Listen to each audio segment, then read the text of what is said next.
What do you do with a high interest mortgage? This is a big problem a lot of people have had as of late. What do I do if I started investing late? How to get started real estate investing. And so this is a big topic that I love.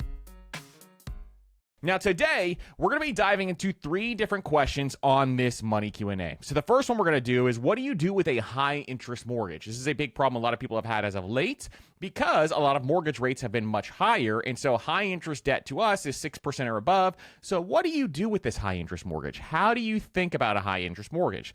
Number 2, what do I do if I started investing late? This is one of my favorite topics to talk through because I love teaching people that it is never too late to actually start investing and be able to retire. And we're going to talk through that question. Number 3 is how to get started real estate investing. And so this is a big topic that I love to talk about always. And so we'll dive into how to get started real estate investing as well. We'll talk through this person's specific situation as we dive into that. So if that's something you're into, let's get into it. All right, so question 1 is, I have $10,000 in our emergency fund, which represents about 1.5 months of cash needed in the event of a job loss. We also have a mortgage at about 6.99%. I expect to receive a $15,000 bonus after tax in the next few weeks, and I'm trying to figure out how to use it. Technically, the mortgage is high interest, over 6%, and step 4 of the Stairway to Wealth says to throw the bonus at that. However, the $15,000 could accelerate our emergency fund a little over 3 months. I am in a stable profession, but not as stable as, say, a nurse, etc. How would you recommend I use my bonus? I have a brand new baby and a wife who we plan to stay at home, which is lowering our household income as well. I'm truly comfortable with either option, so neither one is a peace of mind issue. All right, so this is a fantastic question. I know a lot of people actually struggle with this because technically a 6.99% interest rate, by our definition, is high interest debt. But here's what I want you to do when you think about mortgage interest debt, is I want you to think through a number of different steps that we're going to talk about here so that you can kind of look at this from a very specific perspective. Now, I'm going to give you the short, quick answer on the top here. If you have a wife who is going to be staying at home and you have a baby, then that money I would more so utilize towards the emergency fund. Because if you have a higher interest debt, which this is right on the border, it's 6.99%, so it's 0.99% above that high interest debt, but you can always refinance this mortgage, which we'll talk about a little bit more here in a second. Secondly, though, you need to protect your family first in this situation. If you are going to lose an income, first you need to make sure to see, is it possible to lose that income and it's okay? And so you need that extra cushion in your emergency fund. Secondly, as you'll see, when you have a baby, a lot of emergencies come up. A lot of random things will come up where you're going to need to utilize that emergency fund. So in your specific situation, this is a very powerful place to put these dollars. These dollars are going to protect you and your family for years to come. And so it's really important to take this bonus, and I would definitely put it towards my emergency fund. This is a very important thing to talk about. But at the same time, I'm going to teach people as we go through this how to think through this process. If you have a higher interest mortgage, how to think through this. I am less concerned with a higher interest rate on a mortgage than I would be on like credit card debt or a personal loan, because this mortgage can be refinanced down when rates drop. Now, we have no idea when rates drop. The risk with this is that you have no idea if rates are going to drop in 10 years or if they're going to drop in 2 years. Nobody has that crystal ball. But the likelihood of them dropping is much higher than it would be with other interest. Credit card debt is always going to be extremely high, and to refinance it is very difficult. It is very costly. A lot of fees are involved. And the same thing goes for personal loans and a bunch of other different types of debt. So any of those types of high interest debt, you want to get paid off as fast as you possibly can. But when it comes to your mortgage, I'm a little bit more lenient on that. And I'll talk through some of the aspects that we need to think about here. So the first thing I want you to do is kind of take an interest rate comparison when it comes to your mortgage.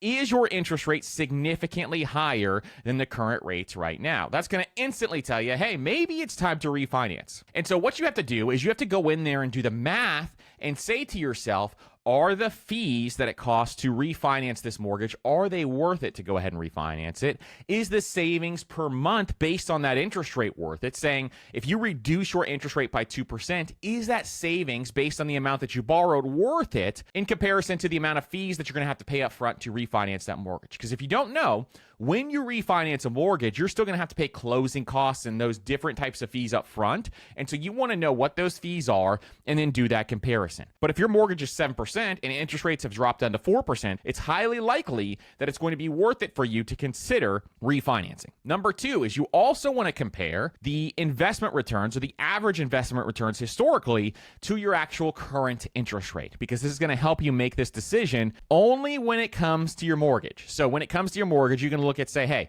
I got a 7% interest rate here on my mortgage, but the S&P 500 has returned 10% over the course of the last 50 years. We bump it down to 8% to factor in inflation, and we factor in another other risks. Okay, well, I have a 1% differential there that I am comfortable with. If you're comfortable with that number, then that is another thing that you can do is investment returns versus your interest savings. Number three is you want to think through your financial security and your flexibility. So making sure you have that emergency fund beefed up, which is what we're talking about here, is very, very important in comparison to just paying a big mortgage down. I'd rather you have that 6-month emergency fund than pay off a 7% mortgage in this situation. I'd rather you have that 6 months in your emergency fund first in this specific situation. So that is one definitely is thinking about your specific financial security and how much flexibility you need within that security. And then I would also just consider financial goals and peace of mind. If your mortgage bothers you and you have that 7% mortgage and it really, really bothers you, then having that peace of mind is going to be really important. You said in this specific question, they said they don't have financial peace of mind either way. They're okay with either decision. But for specifically, if someone out there is listening and they're saying to themselves, well, this mortgage is really, really bothering me. I can't stand having this 7% interest rate. I really need to get rid of this. Then that is a great reason to pay down your mortgage because it is bothering you. It is keeping you up at night. So you got to put together an attack plan in order to get rid of that mortgage. A lot of money is just psychology. And if that is really bothering you, then taking advantage of that and going after that is really, really important. And then also just thinking through those penalties and fees. Penalties and fees can be very high on refinancing mortgages. So you just want to think through what are the penalties and fees going to be if I do refinance this, and how should I think through that process. So in your situation, because you have a lot of family events happening, your wife, A, is going to be a stay-at-home mother, which is absolutely fantastic. And so because of that, that is reason number one to beef up the emergency fund. That is reason number one to beef up the emergency fund. Reason number two is you also have a baby coming on the way, which means that more emergencies are going to pop up. So that is a great reason to beef up that emergency fund. And reason number three is because you're not at that 6 months expenses yet. So those three reasons, because of your family dynamic, I would absolutely put that money towards your emergency fund instead of paying down your mortgage. It's not going to help you much if something happens in life and you've paid down your mortgage and that money is gone. It's not going to help you much in comparison to how much more valuable those dollars could be to protect your family and your wealth. So question number two is related to what to do if you started investing late. So I am noticing how important it is to start investing in your 20s and am wondering what I can do to make up for missed time. I am currently at ground zero. I just opened a bank account and a high yield savings account. Got a secured credit card, and set up my phone bill payment to be automated with the credit card. Congratulations for those first steps. That's absolutely amazing. And then for that credit card bill to be automatically paid from my bank account. Awesome. Is there anything I could be doing to make up for being late to the game? Should I increase my savings rate? Great idea. My plan was to save about 50% of my income to start, but would like to hear opinions. If this could be answered on the podcast, that'd be awesome, but any help is appreciated. Well, guess what? We're going to answer it on the podcast today, so I am so excited to go through this. Now, this is a really, really important concept to understand, and I want everybody listening to this podcast to understand the next statement that I am going to say. If you don't understand it, please reach out to me, and I'll try to explain it very simply here. Retirement is a number and is not an age. I'm going to say it again. Retirement is a number. It is not an age. This should be the most reassuring thing that you have ever heard if you started investing late. Now, I want you to hear this up top. If you started investing late, it is never too late to be able to retire. This is one of the things that most people get wrong. It is never too late because starting now is significantly better than never starting and just giving up and throwing your hands in the air and saying, I started way too late. I didn't take advantage of investing in my 20s. I'm not going to invest now. That is the wrong approach. You have to change your mindset. Your mindset is a huge factor when it comes into this, is that you still will have time for your money to compound. And compound interest is going to absolutely change your life once you put your dollars towards your investments. Those investments are going to spit off more cash that's going to create freedom for your life. But it starts with understanding that retirement is a number, not an age. Retirement is not 60 years old. Retirement is not 65 years old. Retirement is a number. It is the amount of money that you have invested over time. So how do you figure out what that number is? You're going to go out and you're going to say to yourself, well, how much do I want to spend in retirement? Maybe you want to spend $80,000 per year in retirement. You're going to multiply $80,000 by 25. And whatever number you get, that is your retirement number. So 80,000 times 25 is going to be $2 million is what you need to have invested in order to be able to draw down $80,000 per year and still preserve your wealth for 30 to 40 years. So now that we know that quick calculation, it's a super fast calculation. And if you don't know where we got that from, just look up our episodes on the 4% rule. We have deep dive episodes on that. We've talked about it a number of times on this podcast. Now what I want to talk about is how important your savings rate is. Because what you mentioned here is, should I increase my savings rate? And absolutely yes, you should. Because your savings rate, especially at the beginning, is going to be the driver and the catapult to allowing you to create financial freedom. There are a lot of people out there who have created financial freedom in 10 years or less, and we will do an entire episode on how to do that. But there are a lot of people out there who have done that. And part of this is because they understand the power of their savings rate. Your savings rate will build a tremendous amount of wealth in a very short period of time if you can increase that savings rate. Now, how do you increase your savings rate? There's two ways. A is you increase your income first. So increasing your income will solve a ton of different problems for you because you can maintain your lifestyle, increase your income, and all of a sudden you're living the same way and you're investing more dollars and you're fueling that fire even faster. I love people who focus on increasing their income first. But you also need to focus on the things that you can control, and what you can control right away is reducing those expenses a little bit.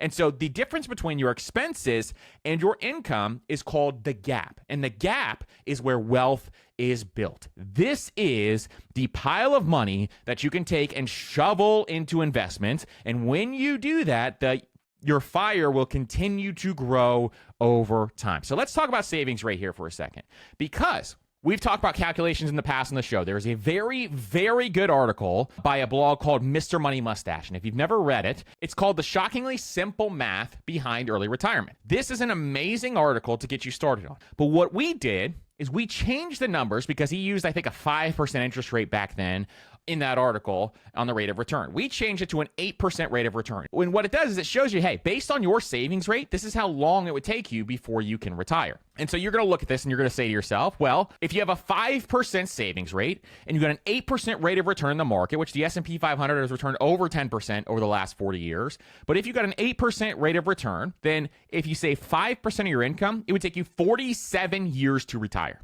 This is why when we hear a lot of financial gurus say, just save 10% of your income and you'll be A-okay. Well, let's look at that. If you save 10% of your income, you're going to be working for 38 years if you got an 8% rate of return. Really, really important for people to not only save 10% of their income. This is why I always say the beginning and the baseline should be 20% of your income. It should be 20% is where you need to start. Why? Because if you save 15% of your income, it would take you 32 years to retire, and 20% of your income would take you 28 years to retire. So unless you want to be working for longer than 30 years, you need to save 20% or more of your income and put those into investments. What counts as savings? What is actually part of this savings rate? Well, it's putting money into your retirement account, so your 401k counts. Your 401k match count, as long as it's vested, your Roth IRA counts, your brokerage account counts. All of these count. They all count towards your savings rate. 25% savings rate is 25 years before you retire. So 25. So 25% be 25 years before you retire. But you said, hey, what if I started to save 50% of my income? This is a fantastic number. And a lot of people who are on their financial independence journey, they try to target 50% up front. Everybody in the FIRE movement wants to try to get to that 50% or more number. Now, a lot of you that are new to this may think, oh my gosh, that's crazy. I make, $5,000 per month. How am I going to be able to save $2,500 and live on $2,500? We get it. This is why increasing your income is really, really important. But as you get to that 50% savings rate number, if you save 50% of your income, you can retire in 14 years based on this math. Meaning that you can retire in 14 years, and this doesn't even factor in things like Social Security later on down the line. And so you have this money, you can retire in 14 years. And if you save 55% of your income, 12 years. If you save 60% of your income, 11 years. I know people who have saved 70% or more. If you save 70% of your income, you can retire in 8 years. Let's imagine for a second that it takes you $3,000 per month to live. Now, most people in most locations, it does not take that. I'm doing the easy math here. And let's say you're making $3,000 a month and it takes you $3,000 per month to live, okay? Over time, what's going to happen is you're going to get raises and you're going to get increases. But let's say you really honed down your skills and you mastered your skills and you learned how to do things like sales. And then you went to a new company and they gave you a raise. And then you went there and you started to take on leadership roles and you were leading teams. And all of a sudden, your money goes from $3,000 per month to $10,000 per month. Well, if you're making $10,000 per month and you still live that $3,000 per month lifestyle, guess what's going to happen? You have a 70% savings rate, okay? And so you're saving that money, you're taking those dollars and you're putting them in investment accounts and you're putting them in brokerage accounts and you're investing those dollars in index funds and ETFs and all these different things. And so your money is starting to grow at an 8% rate of return. Guess what's going to happen? At a 70% savings rate, you'll be able to retire in 8 years. Financial independence is just a math problem. That's all it is. And if you can find ways to save a massive amount of your income by increasing your income, it will absolutely change your life. I thought this was never possible until I started to really focus my time and my energy on increasing my income. Focusing on saving on $3 lattes does not matter in the long run. Focusing on increasing your income matters a whole lot in the long run. And this is exactly why. The math shows you why. Because if you could save 70% of your income, you can retire in 8 years. So folks, if you started late, what are some things you can do to really radically increase your income? Because if you can do that and you can take those extra dollars and you can funnel those extra dollars into retirement, it is going to be life-changing for you and life-changing for your family. How can you develop some of those skills to increase your income? That is what I want you to constantly be thinking about all the time. Now, this is way easier said than done, but the things that you could focus on are your skills and your personal development in order to help you be able to increase that income. Because this math problem is very simple on paper. It is hard to actually do if you don't have that extra income. If you're living paycheck to paycheck, this is a difficult thing to hear. But if you can increase that income, oh my goodness, the amazing things that you can do. So getting to that 20% minimum is why we talk about this. If you've ever wondered why he says 20% of your income should be the bare minimum, it's because you have to work 28 years if you are just saving the bare minimum. And I don't want anybody working 30 years or longer if they don't want to. So I want everybody to be under that 30-year mark. And if you start at 20, that means you can retire by 48. That's an amazing life. And so if you start at 22, you graduate college and you start to save 20% of your income, guess what? You're retired at 50. You know how many 50-year-olds are standing there when they don't even have any retirement whatsoever, and you're completely retired because you made the conscious decision to save 20% of your income and put it in retirement accounts. This is the stuff I'm telling you that will change your life if you actually run the numbers. And I know every single one of you can do this, and I know how powerful this can be. So I hope this helps answer your question, because retirement is a number, not an age, and that's how I would think about this going forward. All right, so the next question is, I would like to get into real estate investing and rental properties. I know you talk quite a bit about this topic, but I have never bought a property before and would like to hear your perspective on how to find good real estate broker, how to find mortgage loans, and other general stuff you need when getting started. So we have an entire episode talking about this. It is older, and so I probably need to redo that episode, but we have an entire episode talking about this. And so I'm going to dive into it here as well and kind of go through some of the concepts that you need to understand when it comes to getting started in real estate investing, because real estate investing is something where you need to educate yourself up front and then you need to start doing. And so a lot of people will educate themselves, and they get analysis paralysis. And then all of a sudden, they don't know which direction they want to go. This is a business that when you start to real estate invest, you need to educate yourself, read 5-6 books, go to a couple seminars. And then once you do X number of things, then you're going to start. You're going to go. You're going to get after it, and you're going to be a doer, because the doers are the ones that actually make a lot of money. You're going to make mistakes because a lot of real estate is all through experience, but you're also going to be able to make a lot of money. I was the person who, when I started to decide that I want to get started with real estate investing, you know what I did? I read books for like 3 years straight. And I listened to every Bigger Pockets podcast back when Brandon and Josh were on that podcast. And I would sit there and I would think about every which way I want to invest. And you know what happened over that time frame? I would say, hey, I'm going to flip houses. Then I would say, hey, I'm going to invest in small multifamily. No, I'm going to invest in single family. No, I want apartment complexes. No, actually, I want to go back to single family. And so all I was doing was just churning my wheels, and I was doing nothing. Action is everything in the real estate business. And so what you want to do is you want to start educating yourself. If you want some books out there, there are some great ones out there that I think a lot of people should read. One is Chad Carson's new book, The Small and Mighty Real Estate Investor, is absolutely fantastic. That is one of the best real estate books that I have read in a long time. He came on this podcast and talked about it. So if you haven't heard that episode, Chad is a friend of the show for sure, and that is a great book. All of Brandon Turner's books that are produced through Bigger Pockets are really important. Brandon is one of those people in the real estate world that's an actual good guy. And so Brandon is someone, I need to get him on the show, but Brandon is someone who really inspired me a lot. He has a really good one on managing rental properties with his wife, Heather, and that's a great one for management. Another one is The Millionaire Real Estate Investor. That's another great one. Building Wealth One House at a Time is another great book by John Schaub. John Schaub, I had the pleasure of meeting. He lives actually locally in Tampa, where I live, right outside of Tampa, actually. And so he is someone who also has a great book. That is an underrated book that a lot of people don't talk about. There's another book, 36 Things You Need to Know About Cash Flow, or something along those lines. That's another great book. There's a bunch of really good real estate books out there. Rich Dad Poor Dad is a good book for motivation to understand your why. I would almost go, here's the order I would almost go. Rich Dad Poor Dad, just to get you fired up. That one's going to get you fired up. It's not going to teach you a ton of things in terms of technicality, but it's going to really get you fired up. Then I'd go to Chad Carson's book, Small and Mighty Real Estate Investor. Then I'd go through Brandon Turner's books, and he's got a couple of them. There's like 2 or 3 that I'd really look through, and those are some of the core ones that I would look at. And then Building Wealth One House at a Time, and you can continue to kind of read some of these as you go through this, and they are really, really powerful books to really get you started.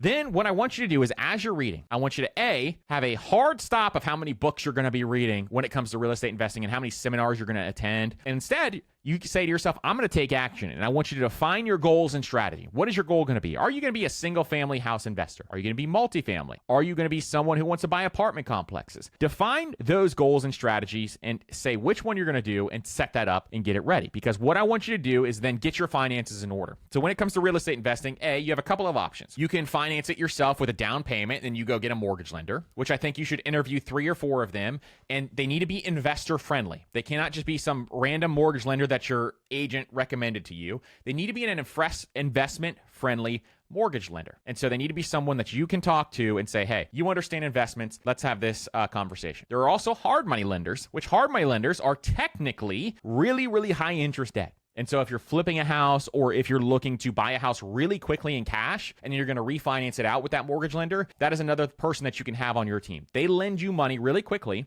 but they do it at a really high interest rate. Sometimes it's like 12 to 15%. It can make sense in certain scenarios. I've used them once. And so there was a property that came on the market that when I saw this property, I needed cash really, really quickly. So I called up one of them that I've met and known for a little while. And I said, hey, I need cash really quick, really fast. Can you give me the cash and I will refinance this out within the next 6 months? And they said, sure. And so it worked out all in our favor, where I paid, the interest differential was not very much because it was a short period of time, and I was able to refinance that property. But you got to know what you're doing when you're doing that kind of stuff. And so you got to make sure you understand what you're doing if you're going to be doing things like that. So I would look for just the traditional funding route because it's safer. They're going to actually help you with all the checkpoints where they're going to make you go in there and have an inspector go through the house and do all those different things. So interview 3 to 4 of them, make sure they are investor friendly, and figure out what the down payment is, because a lot of times when you are investing in rental properties, the minimum down payment a lot of them want now is 25%. So you need to either have that in cash available and or understand how that works. Now,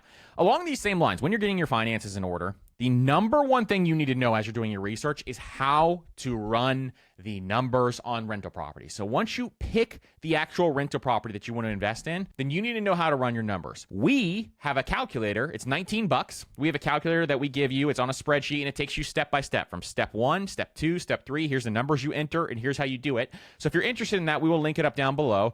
But there are a number of different rental property calculators out there that you can use. Ours is just the one that I use, and I've refined it a bunch of different ways, and it kind of shows you, how is this property going to perform over time, and it does it over the course of 20 years. And so there's a lot of cool features to it. But at the same time, you can use any of those rental property calculators out there, and you just need to make sure you understand how to run the numbers. If you don't know how to do that, we just did an episode this year on it, and you can go back and check out that episode as well. The next thing I want you to do, though, is find a good real estate broker or a good agent. Now, your agent is going to need to understand investors, because what investors have to do is they have to make a lot of offers. And so a lot of agents are not willing to make 1 million offers for you, which is tough, which is one of the reasons why I went out and got my real estate license, because I could just make as many offers as I want. And the only thing I use that license for is to invest in rental properties. And the reason why I did that is just easier, A, to go in and see houses on the market, but B, to make a bunch of offers. And so as you do this, if you want to look on the MLS is harder to find rental properties. It just is, because typically the MLS is a location where a lot of newer, nicer houses are going to be.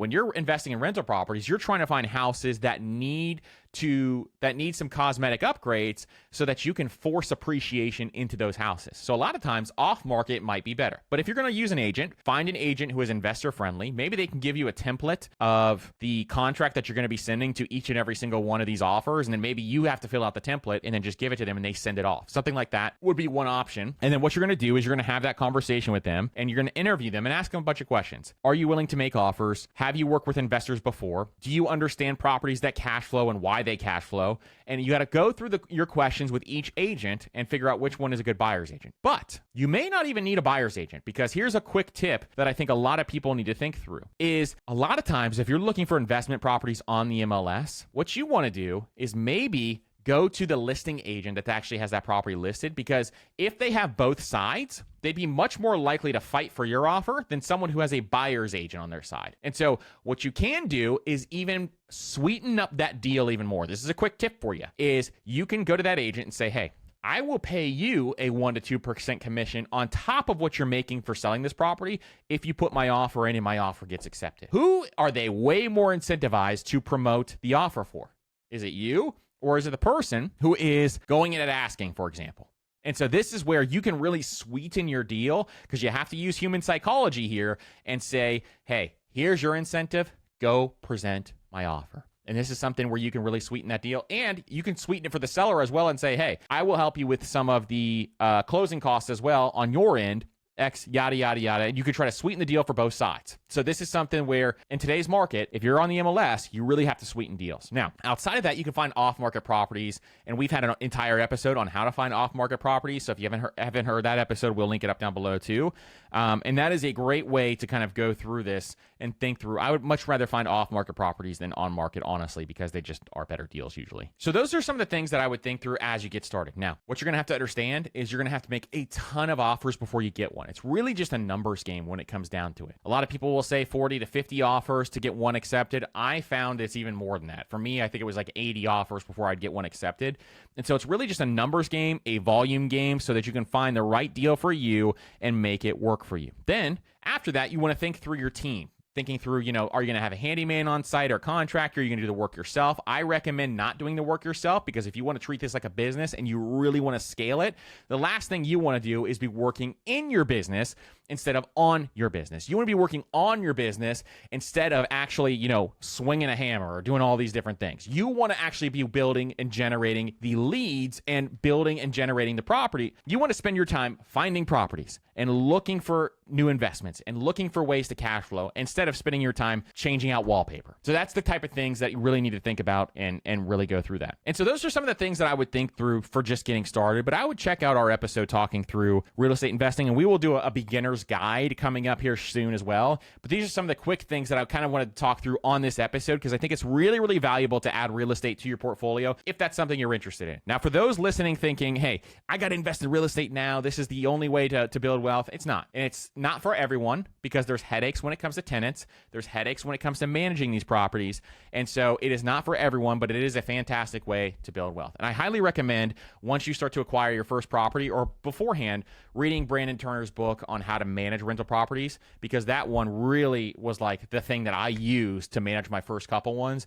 It's like my SOPs are basically based off that book. So I think it's a great book, and it's really, really valuable. Mine is probably all torn up and all the pages are all wrinkled up now, and all the pages are all torn and because I've read it so many times. So it's a really, really valuable book, and I highly recommend it. So congratulations on getting started investing. And we'll do that episode of that Real Estate Investors 101. We'll redo that one because I think it's going to be a really, really valuable episode. So we'll dive deeper into all of this stuff. So thank you so much for asking that question. And thank you guys for listening to this episode, because what you are doing when you listen to this podcast is you are investing in yourself. And that is one of the most powerful things you could do with your time and your energy. So thank you so much again for listening to this episode. And I truly appreciate each and every single one of you. Make sure you follow this podcast on your favorite podcast player. If you want to watch it, you can watch it on YouTube, the Andrew Gincola YouTube channel. So really appreciate each and every single one of you. And if you got value out of this episode, consider leaving a 5-star rating and review on your favorite podcast player. Thank you guys again for listening, and we will see you on the next episode.